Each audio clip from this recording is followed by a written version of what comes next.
आज हम डिस्कस करने वाले हैं roles functions of different agencies at national and state level in shaping the text book. Text book को शेप करने के लिए नेशनल लेवल पर और स्टेट लेवल पर कौन कौन सी बॉडीज बनाई गई हैं, उनका क्या रोल है, क्या फंक्शंस हैं, इसी को हम इस वीडियो में डिस्कस करने वाले हैं। चलिए बात करते हैं कौन कौन सी डिफरेंट एजेंसीज काम कर रही हैं। सबसे पहली है एनसीईआरटी। एनसीईआरटी क्या है? National Council of Educational Research and Training. उसके बाद है NCF. NCF stands for national curriculum Framework. Then SCERT, State Council of Educational Research and Training. उसके बाद आती है हमारी CBSE, Central board of secondary Education. ये चार बेसिकली जो एजेंसीज हैं वो काम करती है हमारे करिकुलम को और टेक्स्ट बुक को फ्रेम करने में। तो चलिए डिस्कस करते हैं इनका क्या रोल है। सबसे पहले हम बात करेंगे एनसीईआरटी की। एनसीईआरटी क्या है? NCERT stands for educational national Council of Educational Research and training. ये क्या है? एक ऑटोनोमियस ऑर्गेनाइजेशन है। ऑटोनोमियस का मतलब क्या होता है? स्वतंत्र और स्वायत्त। ये एक स्वायत्त संगठन है, ठीक है। गवर्नमेंट ऑफ इंडिया के द्वारा बनाया गया। और कब बनाया गया? 1 सितंबर 1961 को, as a literary scientific and charitable society under the Societies Registration Act. Society registration act के तहत इसे क्या किया? रजिस्टर्ड करवाया गया। इसका हेडक्वार्टर कहाँ पर है? इसका हेडक्वार्टर है न्यू दिल्ली में, श्री अरबिंदो मार्ग पर, ठीक है। डॉक्टर हर्षुषिकेश सेनापति क्या है? इसके डायरेक्टर हैं सितंबर 2015 से अब तक, ठीक है। चलिए आगे डिस्कस करते हैं इसके क्या क्या फीचर्स हैं। अगर हम इसकी फीचर्स की विशेषताओं की बात करें तो इसकी सबसे पहली विशेषता क्या है? इसका जो मोटिव है वो है कि कनेक्ट एजुकेशन और connect knowledge to life outside the school.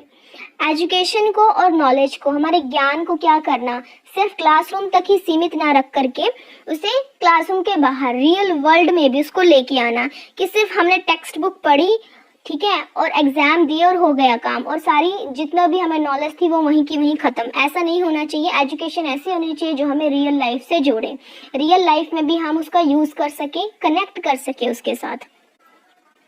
उसके बाद है shift from the rote method of learning. रट्टाफिकेशन को दूर करने की बात करेगी, ठीक है।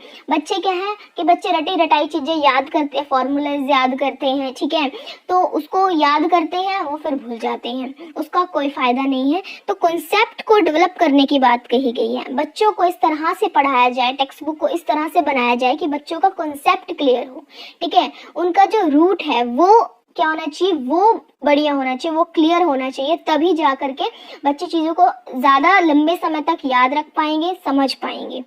चलिए आगे है इसका enriching the curriculum for overall development of children so that it goes beyond the text book.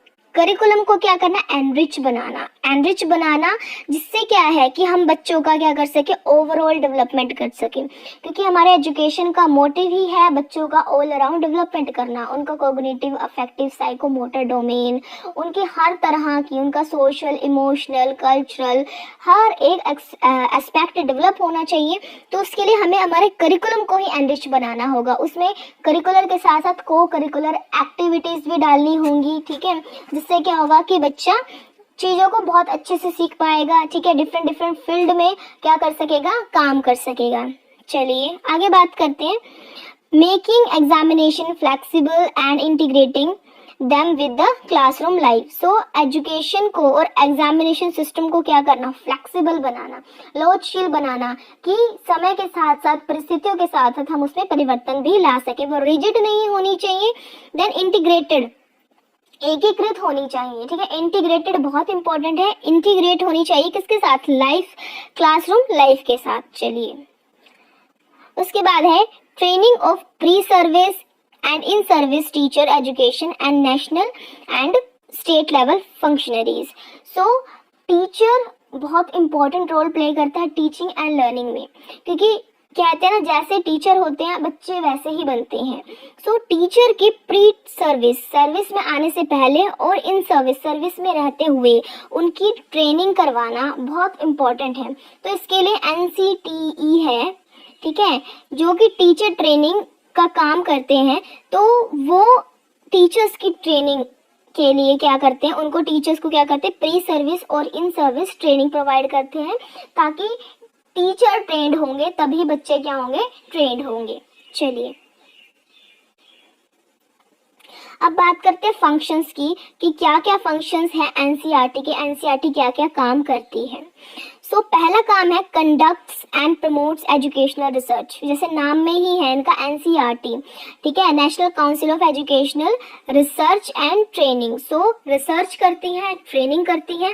So research basically क्या, कि किस तरह से नई नई टेक्निक्स बनाई जाए, नए नए मेथड्स डेवलप किए जाएं, करिकुलम को कैसे एनरिच किया जाए। तो इन सभी मुद्दों पर क्या किया जाता है, रिसर्च किया जाता है, ताकि हम अपने एजुकेशन सिस्टम को बेहतर कर पाएं। Then improve educational techniques, practices and research findings. तो वही वाली बात अभी कही थी कि एजुकेशन की टेक्निक्स बहुत अच्छी होनी चाहिए, उस पर रिसर्च की जाती है, प्रैक्टिसेस एंड नई नई फाइंडिंग्स करना, कि हम किस तरह से और ज़्यादा अपनी शिक्षा को बेहतर बना सकते हैं। Then act as a cleaning house, एक क्लीनिंग हाउस का काम करता है फॉर आइडियाज़, जितने भी आइडियाज़ हैं, ठीक है, कि बहुत सारे आइडियाज़ होते हैं, तो उनमें से बेस्ट आइडियाज़ को फाइंड आउट करना और बाकी आइडियाज़ को क्या कर देना, उनको निगलेक्ट कर देना। तो इसीलिए से क्या क्लीनिंग हाउस कहा गया है। And informations on all matters relating to school education and teacher education. So teacher education के लिए और जो बच्चे हैं स्कूल एजुकेशन है उसके लिए क्या करना, क्लीनिंग हाउस का काम करना भी इसका एक फंक्शन है। Then development of curriculum, curriculum को डेवलप करना, इंस्ट्रक्शनल एंड एग्जाम्पलर क्या करना, मटेरियल तैयार करना, methods of teaching, techniques of evaluation, teaching aids, इन सब का क्या करना, इन सब के बारे में रिसर्च करना, इन्हें डेवलप करना इसका काम है। Then organise pre service and in service training of teachers, जैसे पहले बताया कि टीचर्स की सर्विस, ठीक है, टीचर को क्या करना, प्री सर्विस और इन सर्विस ट्रेनिंग प्रोवाइड करना, क्योंकि टीचर ही बहुत इंपॉर्टेंट है। टीचर बेहतर होगा तभी क्या है, एजुकेशन सिस्टम बेहतर होंगे। अब बात करते हैं रोल की, कि रोल क्या है NCERT का। So realising the importance of text book, the government and after independence के बाद क्या है कि गवर्नमेंट ये रियलाइज किया कि बहुत इंपॉर्टेंट है टेक्स्ट बुक। जो भी टेक्स्ट बुक में होता है बच्चे वही सीखते हैं, वही समझते हैं, ठीक है, उसे ही रियल लाइफ में इम्प्लीमेंट करते हैं। So increasingly acquired more control over the preparation, production and distribution of text book in addition to production of. So क्या है, फिर उसके बाद यही डिसाइड किया गया कि अब ज़्यादा कंट्रोल रखना होगा, कि हम बुक्स में कुछ भी नहीं छाप सकते, कि जिसका जो मन करा वो बुक में क्या है लिख दिया और बच्चों को वो पढ़ने के लिए दे दिया, ऐसा नहीं होना चाहिए। तो अब स्ट्रिक्ट कंट्रोल रखा गया गवर्नमेंट के द्वारा कि टेक्स्ट बुक में वही चीज़ बच्चों को दी जाएगी, वही चीज़ पढ़ाई जाएगी जो आगे से अप्रूव होगी, ठीक है, जो सबके हित में होगी। तो उनके प्रिपरेशन के लिए, प्रोडक्शन के लिए, डिस्ट्रीब्यूशन के लिए काफ़ी स्ट्रिक्ट काम किया जा रहा है। इसका क्या काम है कि quality text book in large amount, quality text book होनी चाहिए, ठीक है, टेक्स्ट बुक में क्या है, बहुत अच्छा मटेरियल होना चाहिए, ठीक है, ताकि बच्चे क्या कर सके, अच्छी चीज़ें सीख सके। Then one of the significant argument for the adoption of policy of nationalisation, कि सबसे ज़्यादा इंपॉर्टेंट क्यों हुआ कि NCERT ने कैसे नेशनलाइज इसलिए किया, that was that the state produce text book would check anti democratic, ठीक है, and would meeting the challenges of casteism and some other national and global concern. इन पर ज़्यादा ध्यान नहीं दिया जाता था, ठीक है, तो इसीलिए क्या है, इसको नेशनलाइज किया गया। अभी सारा का सारा क्या NCERT के अंडर आता है। उसके बाद है कि the textbooks are printed in colours and are amongst the least expensive books in Indian book store. ये पूरे इंडियन बुक स्टोर में NCERT की बुक्स सबसे कम और सबसे चीप प्राइस में मिलती हैं, ठीक है, जो कि है क्या है, each class up to 8th class तक के आपको सिर्फ मात्र 50 रुपये में बुक्स मिल जाती हैं। अगर हम प्राइवेट पब्लिशर्स की बात करें तो हमें बहुत महंगी बुक्स मिलती हैं, बट NCERT क्या है, सिर्फ 50 रुपये से लेकर 100 रुपये में क्या है आपको बुक्स प्रोवाइड करवाते हैं। Then textbook produced by private publishers are priced higher than those of NCERT। So वही वाली बात है, प्राइवेट पब्लिशर्स क्या है एनसीईआरटी की तुलना में बहुत ज़्यादा क्या करते हैं, प्राइस चार्ज करते हैं बुक्स का।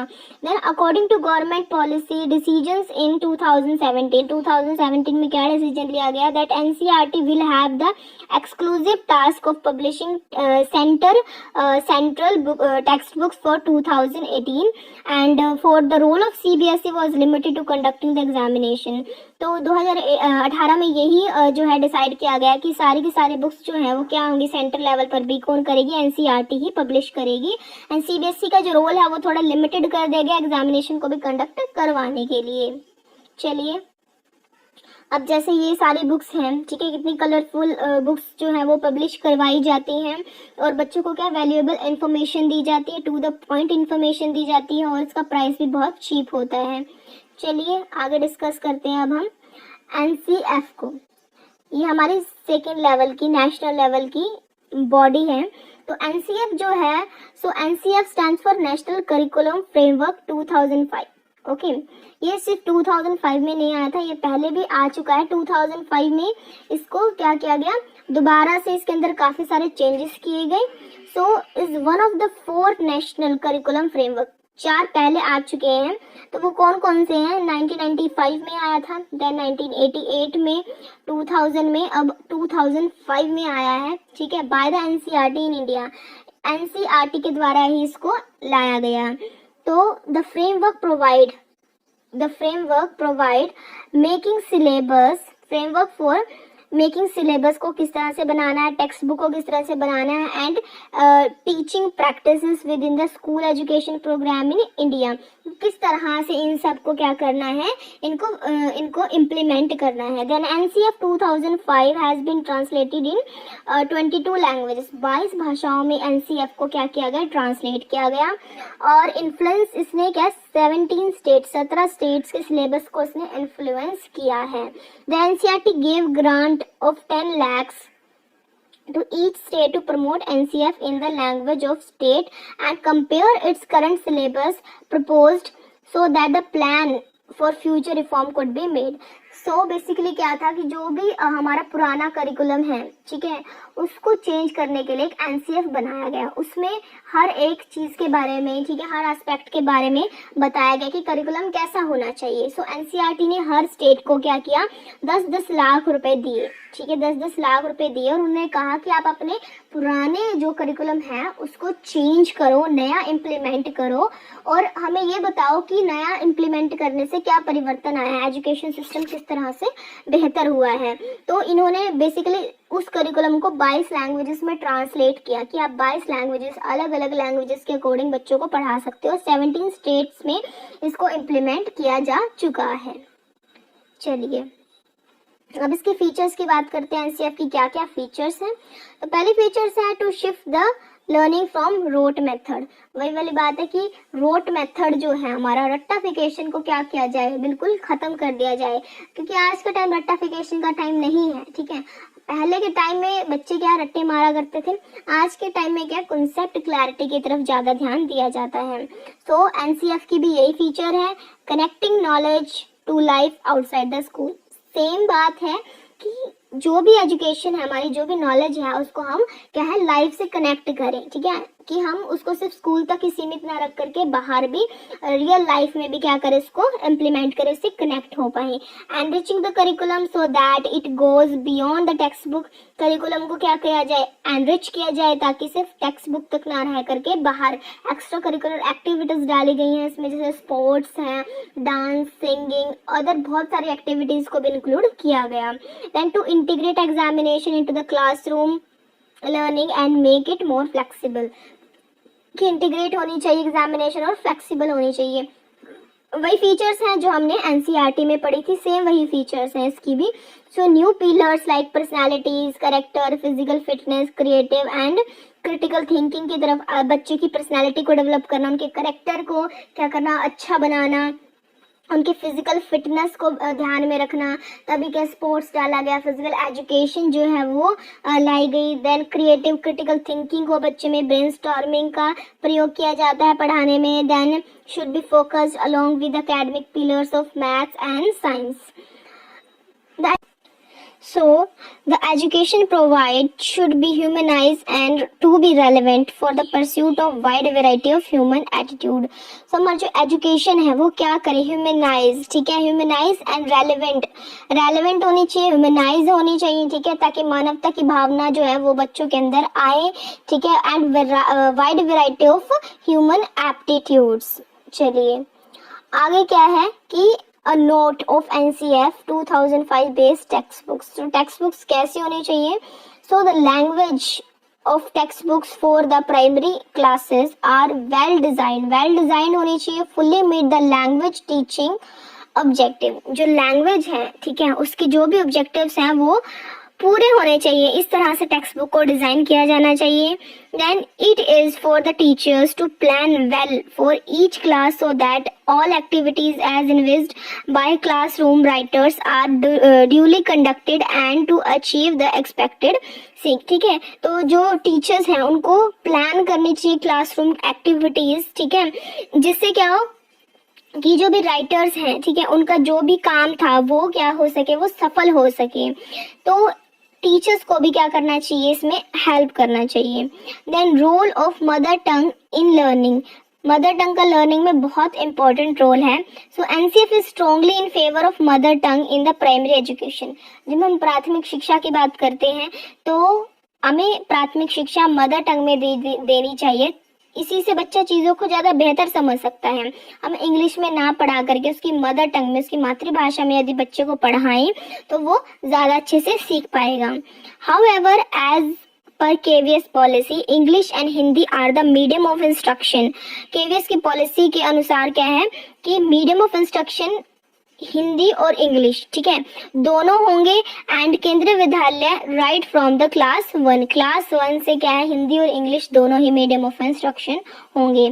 Then nevertheless this idea not prevent the teacher from taking the help of children's mother tongue to facilitate their learnings including other languages. So इसका मतलब ये नहीं है कि केवीएस ने अगर डिसाइड कर दिया है कि इंग्लिश और हिंदी होनी चाहिए तो इसका मतलब ये नहीं कि टीचर मदर टंग का यूज नहीं करेंगे, ठीक है। टीचर्स क्या है बच्चों की कन्वीनियंट के लिए, उनको फैसिलिटेट करने के लिए क्या करेंगे, मदर टंग के द्वारा बच्चों को पढ़ाएंगे। Then, in effect, the textbook writers themselves have recommended to use the language of the children's home and community while teaching Hindi और इंग्लिश।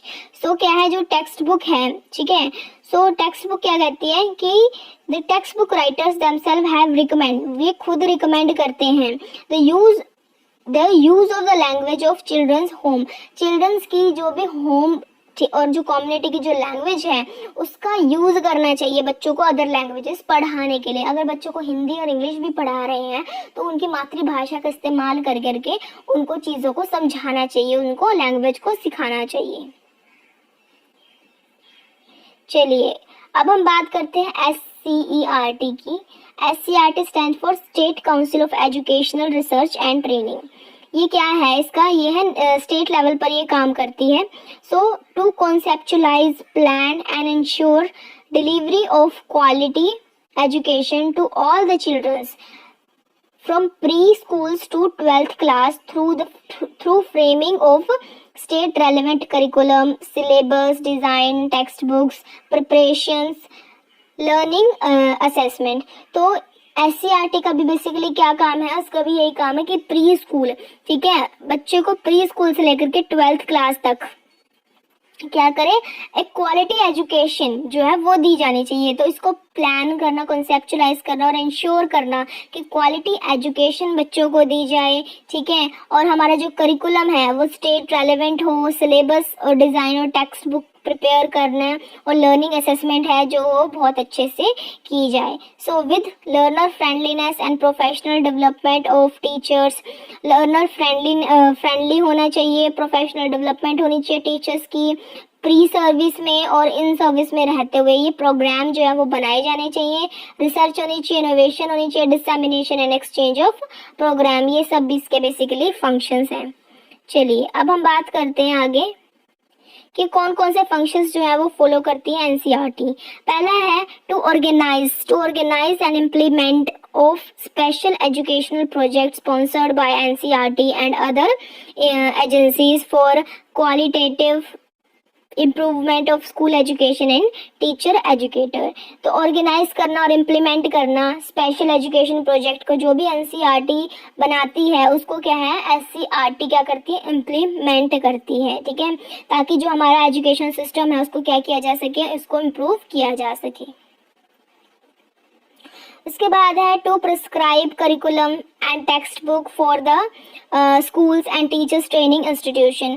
जो भी करिकुलम प्रिस्क्राइब है, टेक्स्ट बुक है, ठीक है, सो उसको क्या करना, इसको इम्प्लीमेंट करना और क्या करना एंड टीचर ट्रेनिंग इंस्टीट्यूट में टीचर्स को ट्रेनिंग प्रोवाइड करना।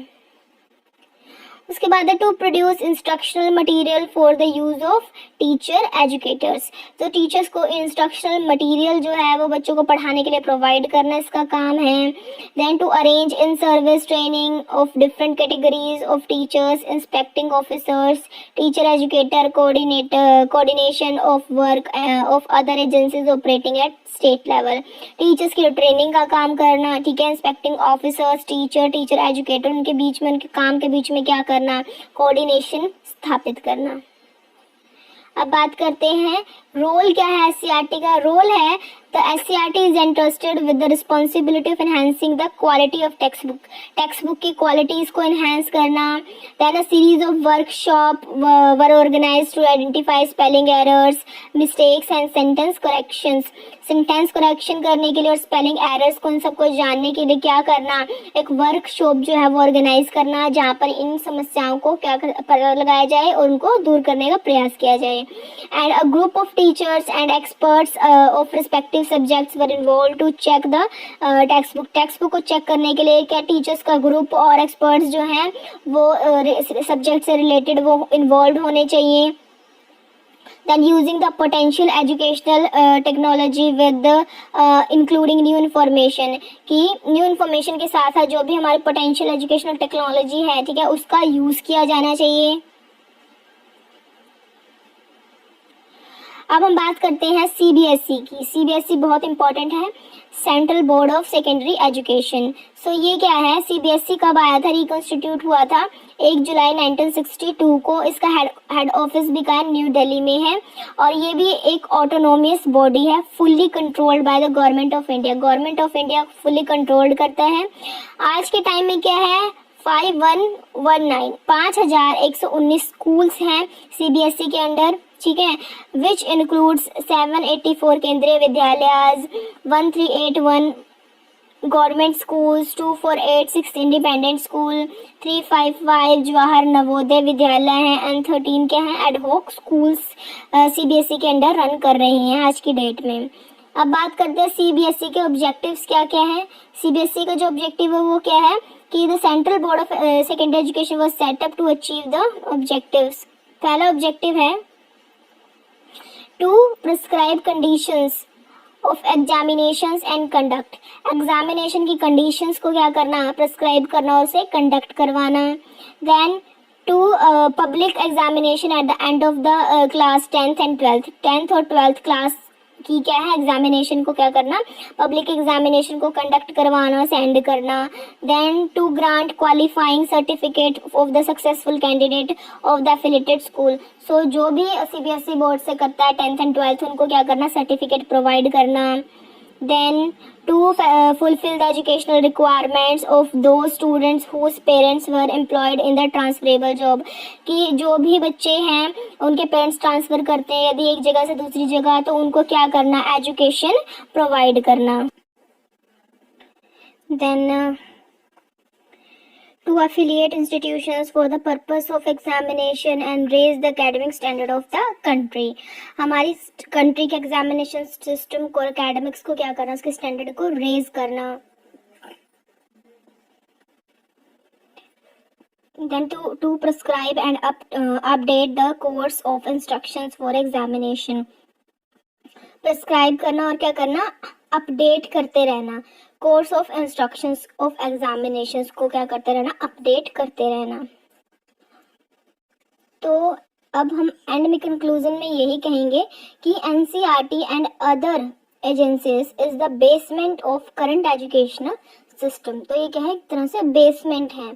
सो they run the education system very effectively and properly. ये अपने काम को बहुत अच्छे तरीके से कर रहे हैं, बहुत इफेक्टिवली कर रहे हैं। And they have many objectives and present educational system is under the control of NCERT। सो हमारा जो एजुकेशन सिस्टम है वो NCERT के अंडर काम करता है, कंट्रोल होता है। And schools curriculum and text book are framed by the NCERT।